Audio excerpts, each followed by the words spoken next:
Tinatayang milyong-milyong pasahero ang dadagsa sa iba't ibang terminal, paliparan at port area sa bansa. Live ngayon sa North Luzon Expressway, si Ryan Lesiges. Ryan, dagsa na ba ang mga kababayan natin dyan? Audrey, hanggang sa mga oras na tayo, wala pa rin pagbabago ang sitwasyon dito sa North Luzon Expressway. Ayon sa pamunuan ng NLEX, normal pa ang sitwasyon dahil bukas pa nila inaasahan magsisimula yung bugso ng mga pasahero or mga motorista na papalabas ng Metro Manila. Taliwas ito, Audrey, sa mga nakaraang Semana Santa na araw pa lang ng palaspas ay nagsisimula ng kumapal ang bilang or yung mga sasakyan dito sa NLEX.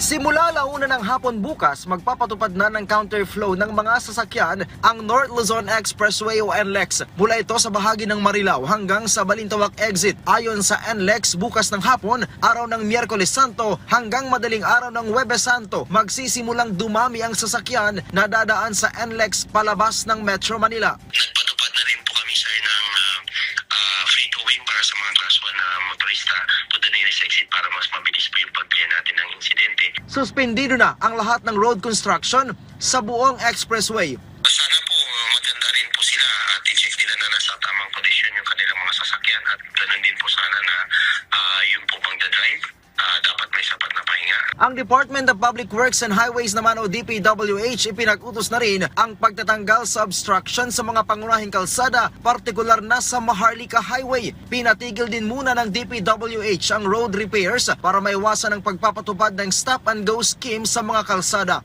Ang importante is, itong Holy Week, walang magwa one way. Yun ang kabilin-bilinan natin. No? Kasi yun ang nagpapabagal talaga ng traffic. Pagka nag-one way na yan, nagsa-stop and go, lalo na pag Holy Week, minsan kilometrong haba ng traffic dyan.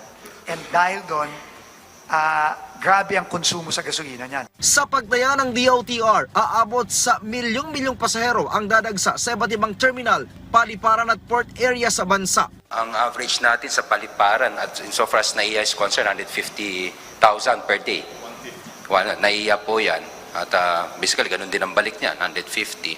Ang ating PITX po, they're hoping po, no, from March 28 to hanggang Easter Sunday, they're looking mga 3M daw po, ang foot traffic and the passenger there. The same with our mga pantalan, mga 2.6 million po, nationwide din po. So ganyan kadami po ang ating bumabiyahe. Para matiyak naman ang payapang paggunita ng Semana Santa, itinaas na sa full alert status ng PNP ang buong bansa. Aabot na sa halos 100,000 pulis ang ipapakalat sa iba't ibang places of convergence gaya ng simbahan, pasyalan, terminal, transport hubs at iba pa. Bukod pa ito sa halos 50,000 force multiplier at iba pang units.